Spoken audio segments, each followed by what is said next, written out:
प्रिय विद्यार्थियों, आज हम बीए पार्ट थर्ड के पॉलिटिकल साइंस पेपर सेकंड में संयुक्त राज्य अमेरिका की विदेश नीति the foreign policy of the USA के बारे में चर्चा करेंगे। अमेरिकी विदेश नीति के बारे में कहा जाता है कि ये अपने राष्ट्रीय हित के ऊपर आधारित है। हर देश की विदेश नीति, चाहे वो भारत की विदेश नीति हो, चाहे वो भारत की विदेश नीति हो, चाहे अमेरिका की विदेश नीति हो और या किसी अन्य देश की विदेश नीति हो, वो राष्ट्रीय हितों पर आधारित होती है। और कोई भी देश राष्ट्रीय हितों के विपरीत अपनी विदेश नीति को नहीं ले जाता है। अपनी विदेश नीति उसकी अपने राष्ट्रीय हितों पर डिपेंड करती है, निर्भर करती है। तो अमेरिका भी इसका अपवाद नहीं है। अमेरिका जो इंडियन है, अमेरिकन इंडियन, अमेरिका में जो लोग आए वो यूरोप से माइग्रेट होकर के आए थे।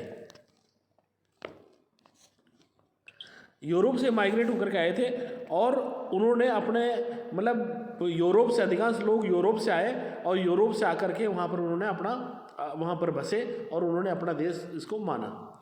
लेकिन आज भी अमेरिका देखा जाए तो यूरोप की ओर देखता है। यूरोप पर यदि कोई भारी संकट पैदा होता है तो अमेरिका के लोग चौकन्ने हो जाते हैं। इसलिए ये कहा जाता है कि अमेरिकी पश्चिम की ओर मुँह करके जन्म लेते हैं।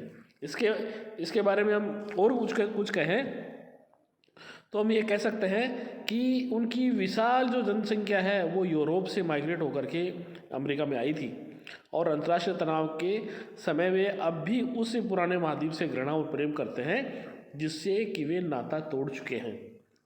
यूरोप न केवल उनकी सभ्यता की मातृभूमि है वरन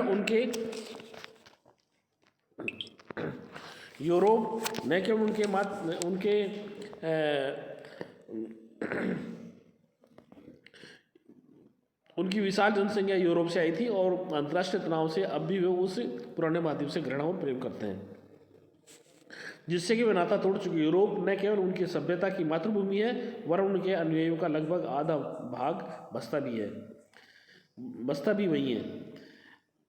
जब कभी यूरोप के विनाश का भय होता है तो अमेरिकी लोग चौकन्ने हो जाते हैं और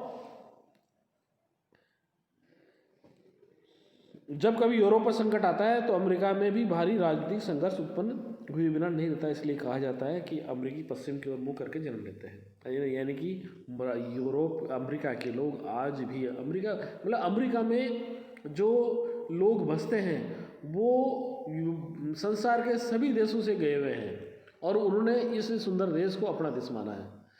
इंडियंस भी काफ़ी हैं, चाइनीज़ भी हैं, यूरोपियन भी हैं, ऑस्ट्रेलियन भी हैं, संसार के सभी महाद्वीपों से लोग जाकर के वहाँ पर बसे हैं।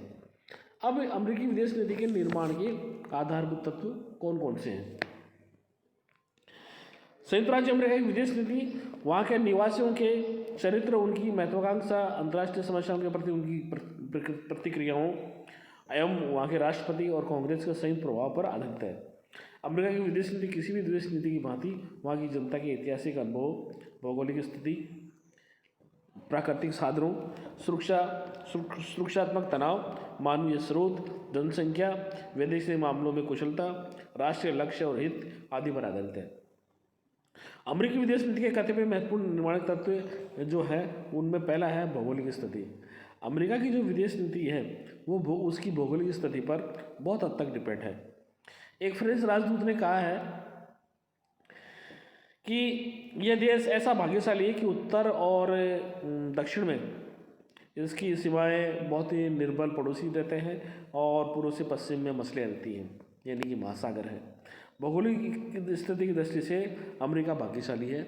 इस रूप में भाग्यशाली है कि आज तक जितने भी जो महायुद्ध हुए हैं, जितनी भी जो अंतर्राष्ट्रीय घटनाएं हुई हैं, उनमें अमेरिका एक तरीके से सुरक्षित रहा है। यानी कि दोनों महायुद्ध, प्रथम विश्व युद्ध और द्वितीय विश्व युद्ध अमेरिका से बाहर लड़े गए हैं। लेकिन अमेरिका एक सुपर पावर है और उसकी सुपर पावर जो है उसकी भौगोलिक स्थिति पर निर्भर करती है। दूसरा है प्राकृतिक साधन, यानी कि आर्थिक निर्भरता शक्ति का एक तत्व है जो अमेरिका आवश्यकता पड़ने पर सभी खतरों का सामना कर सकता है। खाद्य उत्पादन, जो कभी गृह समस्या थी, आज अमेरिकी अंतर्राष्ट्रीय संबंधों में एक महत्वपूर्ण विषय बन गया है। यानी कि प्राकृतिक साधनों की दृष्टि से ये देश बहुत ही संपन्न है और इसकी विदेश नीति पर ये परिलक्षित होता है। तीसरा है सुरक्षात्मक शक्ति। निर्बलता सुरक्षा का कोई विकल्प नहीं है। उन नीतियों की अपेक्षा जो उच्च आदर्शों और ऊंची आकांक्षाओं पर आधारित होती है, शक्ति नीतियाँ आदि सफल होती है। अमेरिका के लोगों का विचार है कि विदेश नीति को सैनिक कार्यक्रम द्वारा सहायता मिलनी चाहिए ताकि राष्ट्र को सुरक्षित रखा जा सके। तो इस तरह से चौथा पॉइंट है मानवीय स्रोत, यानी कि ह्यूमन रिसोर्सेज जो है, मतलब औसत अमेरिकी श्रमिकों का प्रति व्यक्ति उत्पादन अधिकतर गैर पश्चिमी देशों के श्रमिकों के उत्पादन की तुलना में बहुत ऊंचा है। यानी कि वहाँ के लोग, वहाँ के जो श्रमिक हैं, वहाँ के जो कामगार हैं, जब अपने काम पर काम करते हैं तो पूरी तरह से तन्मयता से काम करते हैं और उनका एक तरीके से गैर पश्चिमी देश जो है उनके श्रमिक की तुलना में उनका एक तरीके से प्रति उत्पादन औसत जो है बहुत ज़्यादा है, प्रति उत्पादन औसत ज़्यादा है। तो इस तरह से मानवीय स्रोत भी उसकी अमेरिकी विदेश नीति के आधारभूत तत्व है। गृह नीति और दबाव गुट।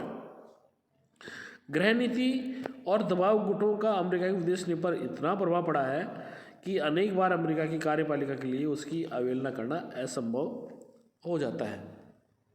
अमेरिका की फिलिस्तीन संबंधी नीति अल्पसंख्यक यहूदियों की मांग को ध्यान में रखकर बनाई गई थी। धार्मिक और व्यापारिक संस्थाएं तथा दूसरे सामाजिक संगठन भी विदेश नीति को अपने हितों के अनुरूप प्रभावित करते रहते हैं। छठा है संवैधानिक बंधन। जनतंत्रात्मक और संघीय प्रणाली वाला राष्ट्र होने के कारण अमेरिका की विदेश नीति को अनेक संवैधानिक संकटों का सामना करना पड़ता है। संविधान और सर्वोच्च न्यायालय के निर्णयों ने विदेश नीति के संचालन में केंद्रीय सरकार के हाथों को जकड़ रखा है। राष्ट्रपति को यदि विदेश नीति के संचालन की जिम्मेदारी दी गई है तो उसकी युद्ध और संधि आदि के निर्णयों पर सीनेट का अंकुश लगा रखा है। दलगत सहयोग। अमेरिकी विदेश नीति का निर्माण बहुत कुछ दलगत सहयोग और प्रशासनिक समन्वय पर निर्भर करता है। विदेश नीति के संचालन में उस समय बहुत कठिनाई अनुभव होती है जब राष्ट्रपति उस दल का नहीं होता जिसका कि कांग्रेस में बहुमत होता है। तो इस तरह से बहुत ही अजीब स्थिति उत्पन्न हो जाती है। इसी तरह से यदि हम कहें कि राष्ट्रपति बिल क्लिंटन के समय भी इसका एक नमूना पेश हुआ था। सीटीबीटी के भविष्य को एक बड़ा झटका उस समय लगा जब रिपब्लिकनों के वर्चस्व वाली अमेरिकी सीनेट में उसका अनुमोदन नहीं किया और 100 सदस्यों वाली सीनेट में 13 अक्टूबर 1999 को इसकी पुष्टि के लिए मतदान में सीनेट से उसे 48 के मुकाबले 51 मतों से अस्वीकार कर दिया गया था। संधि के अनुमोदन के लिए 67 मतों का उसके पक्ष में होना आवश्यक था। राष्ट्रपति क्लिंटन ने संधि के अनुमोदन के लिए भारी प्रयास करते हुए इसके लिए सीनेटरों से अपील की। राष्ट्रपति पद अपने मौजूदा दूसरे कार्यकाल में इस संधि को ही उन्होंने विदेश नीति का प्रमुख मुद्दा बनाया था। अब जो नेक्स्ट हेडिंग है हमारा, अमेरिकी विदेश नीति के उद्देश्य। अमेरिकी विदेश नीति के उद्देश्य क्या है, उसमें हम ये कहें कि अमेरिकी विदेश नीति की जो लक्ष्य हैं उनमें है, पहला है राष्ट्रीय सुरक्षा, यानी कि हर देश अपने राष्ट्रीय सुरक्षा के लिए कानून बनाता है। विदेश नीति का निर्माण विदेश नीति पर आधारित करता है। तो अमेरिका भी इसका अपवाद नहीं है। अमेरिकी विदेश नीति का मुख्य लक्ष्य इस प्रकार की व्यवस्था करना है ताकि उसे राष्ट्रीय सुरक्षा पर किसी प्रकार की आंच न आने पाए। इसलिए अमेरिका यूरोप, एशिया, अफ्रीका में शक्ति संतुलन बनाए रखता है। यूरोप में पश्चिमी जर्मनी और एशिया में जापान और पाकिस्तान का समर्थन उसकी इसी आवश्यकता पर आधारित है ताकि सोवियत संघ और संवैधानिक शक्तियों के विरुद्ध शक्ति संतुलन स्थापित किया जा सके। दूसरा है जनतंत्र की रक्षा। अमेरिका एक प्रमुख जनतंत्रात्मक देश है। जैसे भारत एक सबसे बड़ा लोकतांत्रिक देश है विश्व का, तो अमेरिका जनतंत्र का प्रबल समर्थक देश रहा है। प्रथम विश्व युद्ध उसने जनतंत्र की रक्षा के लिए लड़ा था। द्वितीय महायुद्ध के समय रूजवेल्ट ने अमेरिका का उद्देश्य हिटलर की तानाशाही को नष्ट करना और संसार में प्रत्येक स्थान पर 4 स्वतंत्रताएं: भाषण की स्वतंत्रता, धर्म की स्वतंत्रता, अभाव से स्वतंत्रता और भय से स्वतंत्रता की स्थापना करना बताया था। इस तरह से तीसरा पॉइंट है साम्यवाद का अवरोध।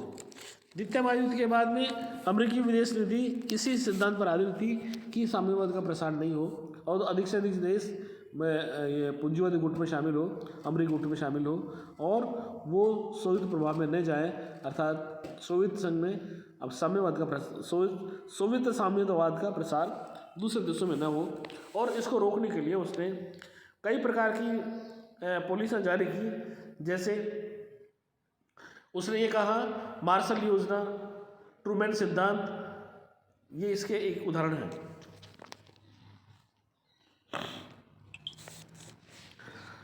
युद्ध के बाद चेस्टर बोल्स के शब्दों में, युद्ध के बाद मुख्यतः अमेरिकी कूटनीति साम्यवाद को उसके विस्तारशील सोवियत और चीनी रूपों में विशाल रूस और चीनी सीमाओं के चारों ओर की शक्ति की स्थिति उत्पन्न करके रोक रखने की रही है। इसलिए अमेरिका ने प्रत्येक सोवियत विस्तारवादी कार्य को मार्ग में विघ्न डालने का निश्चय किया है। तनाव कम करना, जैसे कि आपको मालूम है कि द्वितीय महायुद्ध के बाद में शीत युद्ध चरम पर था और शीत युद्ध के परिणाम स्वरूप एक तरीके से तीसरा महायुद्ध कभी भी हो सकता था। तो अमेरिकी विदेश नीति का उद्देश्य रहा तनाव कम करना। सोवियत संघ और अमेरिका दोनों ही पारस्परिक तनाव को कम करने की चर्चा करते रहे और दोनों एक दूसरे पर तनाव बढ़ाने का आरोप लगाते रहे। अणु परीक्षण संधि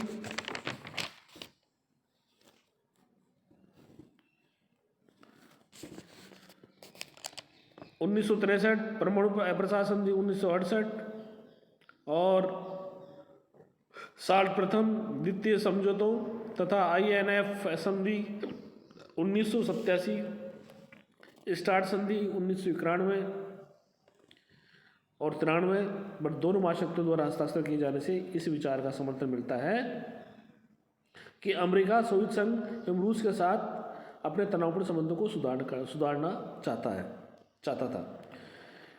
अमेरिकी विदेश नीति अगला जो उद्देश्य है वह है विश्व शांति।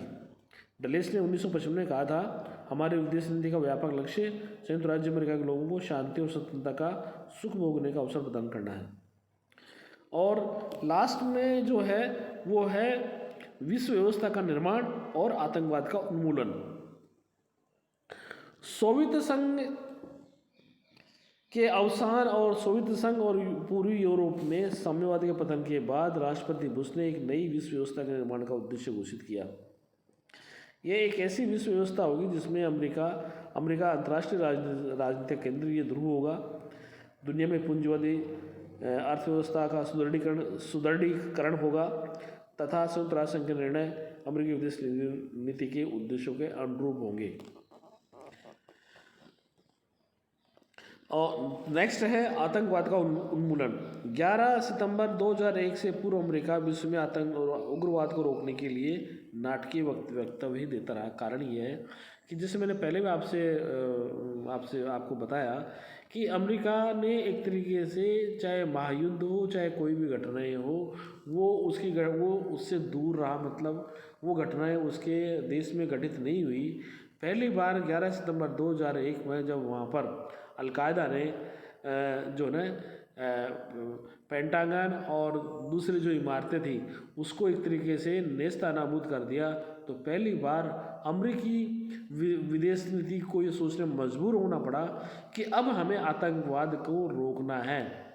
आतंकवाद अच्छा और बुरा आतंकवाद नहीं होता है, आतंकवाद होता है।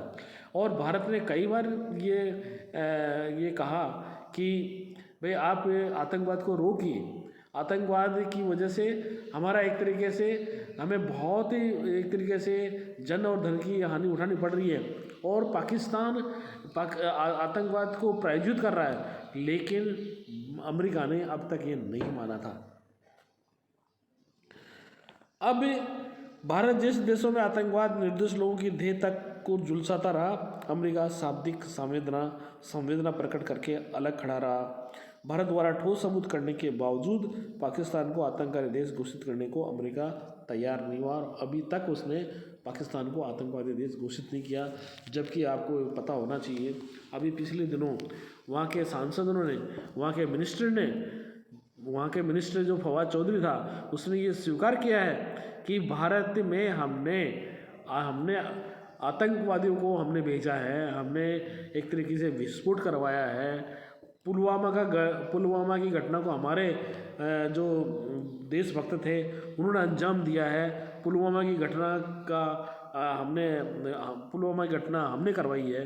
तो कहने का मतलब ये है कि अमेरिका इसको नज़रअंदाज कर रहा था, लेकिन 11 सितंबर की घटना के बाद में उसके महसूस होने लगा कि अब आतंकवाद का उन्मूलन करना है। अमेरिकी विदेश नीति, नेक्स्ट हमारा टॉपिक है अमेरिकी विदेश नीति की विशेषता है। अमेरिकी विदेश नीति की पहली विशेषता है साम्यवाद का अवरोध करना, अर्थात साम्यवाद का प्रसार रोकना। ये अमेरिकी विदेश नीति की प्रमुख विशेषता रही है। साम्यवाद का अवरोध अमेरिकी विदेश नीति की आधारभूत विशेषता रही है और साम्यवाद के अवरोध की नीति का अर्थ है जहाँ कहीं सोवियत संघ दबाव का प्रयोग करता है, वहाँ संयुक्त राज्य अमेरिका प्रति दबाव का प्रयोग करता है। यानी कि यदि सोवियत संघ साम्यवाद दबाव की नीति अपना रहा है तो प्रति दबाव की नीति अपनाएगा। संयुक्त राज्य ने प्रत्येक सोवियत विस्तारवादी कार्य के मार्ग में विघटन डालने का निश्चय किया। विश्व के किसी भी भाग में जहां सोवियत संघ और चीन अपना साम्राज्य फैलाना चाहते हैं, वे वहां संयुक्त राज्य विरोध करने के लिए कृत संकल्प था। अब यदि हम चाइना की बात करते हैं तो चाइना ने एक तरीके से देखा जाए बाहर, क्योंकि अब साम्यवाद का अवसान हो गया और अब चाइना साम्यवाद का गढ़ है, तो उसी तरह से इसकी एक तरीके से विस्तारवादी नीति है चाइना की। तो भारत के सहयोग के लिए अमेरिका ने एक तरीके से अभी कई कदम उठाए हैं। अमेरिका ने ये कहा है कि हम उनको अच्छे फाइटर विमान देंगे। हम उनको आश्वस्त करते हैं इंडियंस को कि यदि हम चाइना ने कुछ ऐसी कोई घटना करने की कोशिश की तो हम आपको सहायता देंगे। लेकिन ये अमेरिका है, अमेरिका ने कभी भी एक तरीके से भारत को सहायता नहीं दी है। उल्टे चाहे 1971 का युद्ध हो, चाहे 65 का युद्ध हो, उसने पाकिस्तान का समर्थन किया। तो अब अमेरिकी विदेश नीति की जो प्रमुख विशेषता थी साम्यवाद का रोकना। दूसरी है सैनिक संधियों की नीति। सैनिक संधियों की नीति अमेरिका ने साम्यवाद का अवरोध करने के लिए सैनिक संधियों और मैत्रियों का निर्माण किया। इनमें प्रमुख है रियो संधि, नाटो संधि, एंजस संधि, सीटो संधि, बगदाद पैक्ट, सेंटो संधि आदि। लैटिन अमेरिकी राज्यों के साथ में 1947 में अमेरिका ने रियो संधि पर हस्ताक्षर किए। आज इस संधि का व्यवहारिक रूप अमेरिकी राज्यों का संगठन OAS है। 4 अप्रैल 1949 को अमेरिका ने पश्चिमी यूरोप के कतिपय देशों के साथ नाटो संधि पर हस्ताक्षर किए।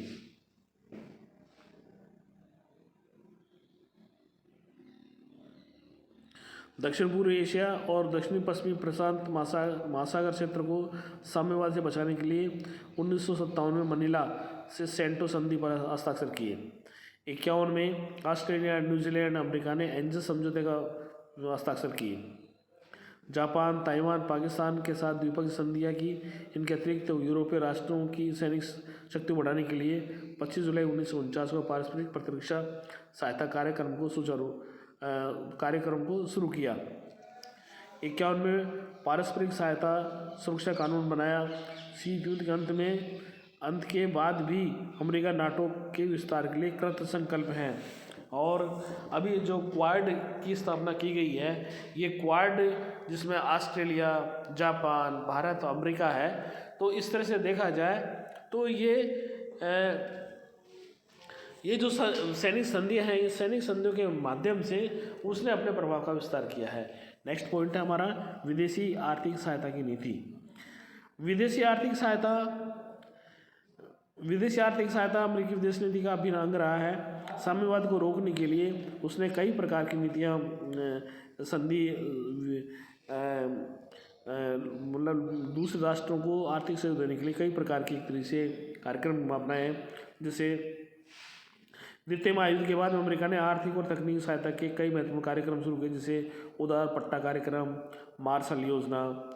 ये मार्शल योजना एक तरीके से यूरोप के 16 राज्यों को 1948 और 1952 की अवधि में 20 अरब डॉलर की सहायता देना स्वीकार किया था। 4 सूत्री कार्यक्रम, अंतर्राष्ट्रीय विकास योजना और प्रगति के लिए मैत्री योजना, ये सब इन योजनाओं का उद्देश्य था साम्यवाद को रोकना। चौथा है मानवाधिकारों का समर्थन। अमेरिकी विदेश नीति की विशेषता मानवाधिकारों का समर्थन करना है, और कार्टर ने तो मानवाधिकारों के मुद्दे को अंतर्राष्ट्रीय राजनीति के ताने बाने के ठोस रूप में लपेट दिया है। अमेरिकी राजदूतों का व्यक्तिगत उत्तरदायित्व बन गया है कि दूसरे देशों में मानवाधिकार संबंधी नीति को सही परिप्रेक्ष्य में प्रस्तुत करेंगे।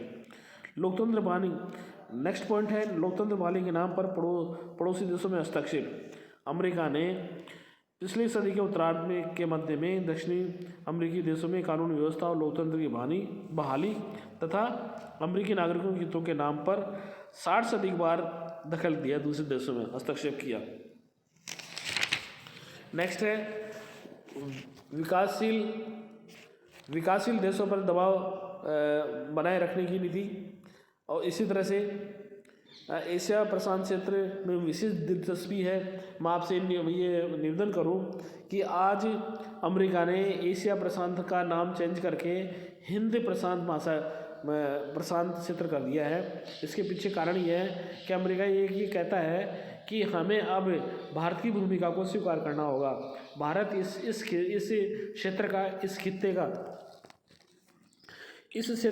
खित्ते का बहुत ही महत्वपूर्ण उद्देश्य है। इसलिए भारत को एक तरीके से सही मायने में देखा जाए तो इस क्षेत्र में भारत का प्रभाव अधिक है। इसलिए इसका नाम अमेरिका ने राष्ट्रपति पोम्पियो ने अमेरिकी विदेश मंत्री जो थे उन्होंने ये कहा कि अब हमें हिंद प्रशांत महासागर इसका नाम रखते हैं हम लोग। तो ये इससे भारत की एक तरीके से बहुत ही महत्वपूर्ण भूमिका हो जाती है। इसी तरह से आतंकवाद को समर्थन या पनाह देने वाले देशों को अमेरिका ने अपना दुश्मन माना, और ये कहा कि यदि जो देश आतंकवाद का समर्थन करेगा वो हमारा दुश्मन माना जाएगा। इसी तरह से कई आश्रित और उपग्रही राज्यों की स्थापना की नीति भी अमेरिका ने लागू की। अमेरिका उपनिवेशवादी तकनीक का सहारा लिए बिना अपने वैश्विक साम्राज्य की स्थापना का प्रयत्न कर रहा है। वैश्विक साम्राज्य की स्थापना के लिए ये आश्रित, डिपेंडेंट एवं उपग्रही सैटेलाइट राज्यों की स्थापना एवं सैनिक हस्तक्षेप की नीति पर चल रहा है। उसकी नीति दुनिया पर कब्जा करने की नहीं, पर जहाँ युद्ध करता है, जैसे अफगानिस्तान, इराक में, उसके बाद मित्रतापूर्ण शासन की स्थापना करता है और स्वयं वहाँ से हट जाता है। इस तरह से ये अमेरिकी विदेश नीति की प्रमुख विशेषताएँ थी। और हम इसको यहीं पर समाप्त करते हैं। धन्यवाद।